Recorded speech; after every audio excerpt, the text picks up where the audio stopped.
el Themis Night Club es un bar nocturno fundado por unos altos funcionarios de la justicia, donde se disipaban, se hacían toda clase de negociaciones, se negociaban los repartos, se negociaban las sentencias, en fin, los nombramientos de otros funcionarios.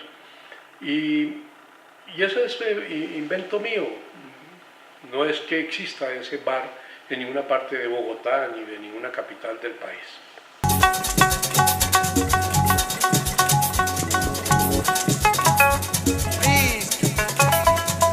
Porque un personaje como Ivo Zimbabweva, que es un tinterillo que adquirió su título de abogado en una universidad por correspondencia en el exterior, que antiguamente existían ese tipo de funcionarios que no habían estudiado Derecho, pero por la práctica y la experticia de tanto tiempo terminaban aceptándolos para litigar.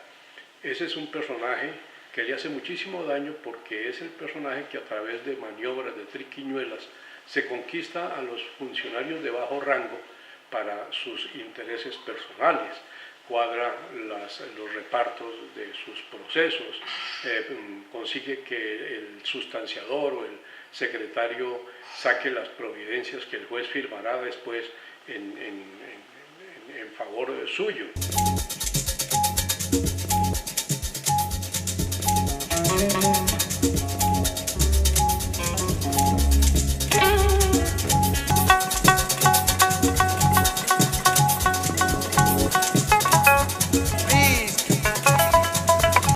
Como yo fui abogado litigante 40 años y finalmente fui magistrado del Consejo de Estado, pues lógicamente que me han hecho algunas recriminaciones, porque la gente cree que es realidad pura, pero yo les estoy explicando que es ficción. Desde luego, esa ficción ha coincidido con las prácticas corruptas de la justicia.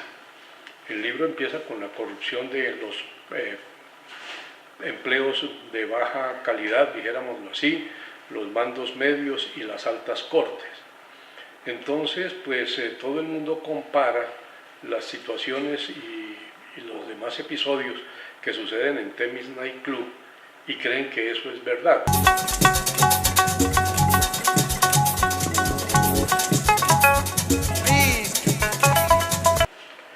Sí, yo creo que es una reforma que no debe dar espera, es una reforma que debe favorecer a los usuarios de la justicia, porque aquí la corrupción no es solamente porque se reciba dinero o porque se reciban dádivas o regalos para proferir una sentencia, es que lo más grave es la congestión judicial. Un proceso que dura 14 años, lógicamente que no es justicia ni es nada. Mucha gente ha recibido las sentencias, los familiares después de muerto la persona que acudió a la justicia.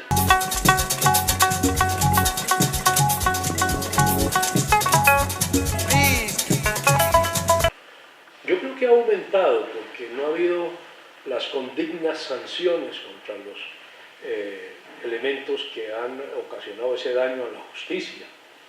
El narcotráfico ha sido el propiciador de la corrupción fundamentalmente, por el enriquecimiento fácil, por el enriquecimiento rápido, por las grandes sumas de dinero que se mueven alrededor de eso y también por el terrorismo que hacen los narcotraficantes contra los jueces. Entonces un juez, aquí mataron al juez que dictó autodetención contra Rodríguez Gacha, a la juez que dictó autodetención contra Pablo Escobar le tocó irse del país.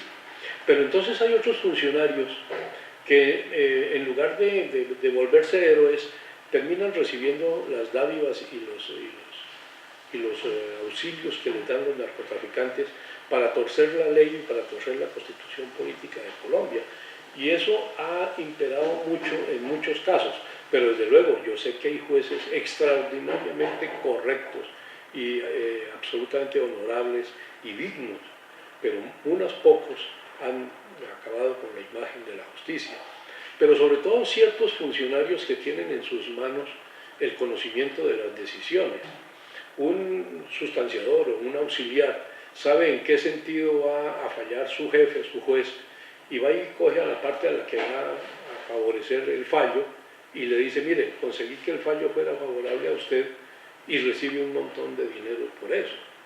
Entonces se ha corrompido de tal manera eso que muchos de esos incluso llegan a ocupar altos cargos.